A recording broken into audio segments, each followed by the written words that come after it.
తెలంగాణ రాష్ట్ర దశాబ్ది ఉత్సవాల ముగింపు వేడుకలకు అత్యంత వైభవంగా నిర్వహించనున్నట్లుగా రేవంత్ రెడ్డి ప్రకటించారు.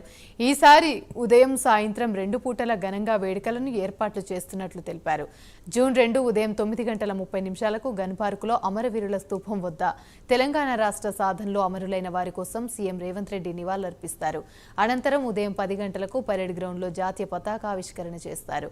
పోలీస్ బలగాలతో పరేడ్ మార్చ్ ఫాస్ట్ వందన స్వీకారం ఉంటుంది. ఆ తర్వాత తెలంగాణ రాష్ట్ర అధికారిక గీతం ఆవిష్కరణ కాంగ్రెస్ నాయకురాలు సోనియా గాంధీ సీఎం రేవంత్ రెడ్డి ప్రసంగిస్తారు.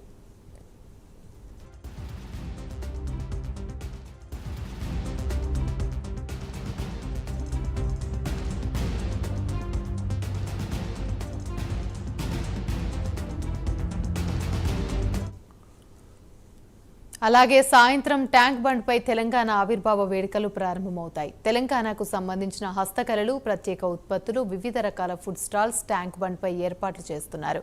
సాయంత్రం 6:30 ముఖ్యమంత్రి ట్యాంక్ బండ్కు చేరుకొని అక్కడ ఏర్పాటు చేసిన వివిధ స్టాళ్లను సందర్శిస్తారు. అనంతరం తెలంగాణ కళారూపాల అద్భుత ప్రదర్శనకు అద్దం పట్టే కార్నివాల్ను నిర్వహిస్తారు.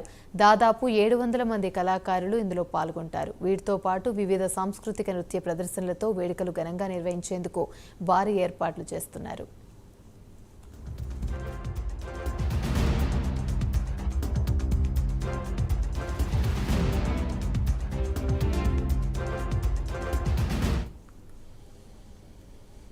స్టేజ్ షో అనంతరం జాతీయ జెండాలతో ట్యాంకు బండ్పై ఇటు చివరి నుంచి అటు చివరి వరకు ఫ్లాగ్ వాక్ నిర్వహిస్తారు. దాదాపు 5,000 మంది ఇందులో పాల్గొంటారు. ఈ ఫ్లాగ్ వాక్ జరుగుతున్నంతసేపు జయ జయ హే తెలంగాణ ఫుల్ వర్షన్ గీతాన్ని విడుదల చేస్తారు.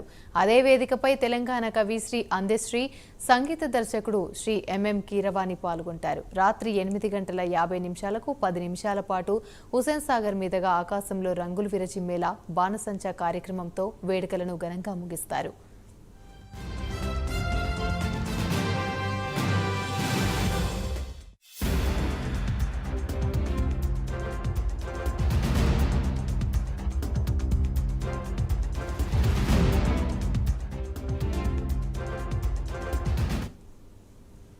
ఉత్సవాల సందర్భంగా ట్రాఫిక్కు అంతరాయం కలగకుండా పార్కింగ్ ఏర్పాట్లు ఉండేలా వీఐపీ రాకపోకలకు ఇబ్బందులు తలెత్తకుండా ఏర్పాట్లు చేస్తున్నారు.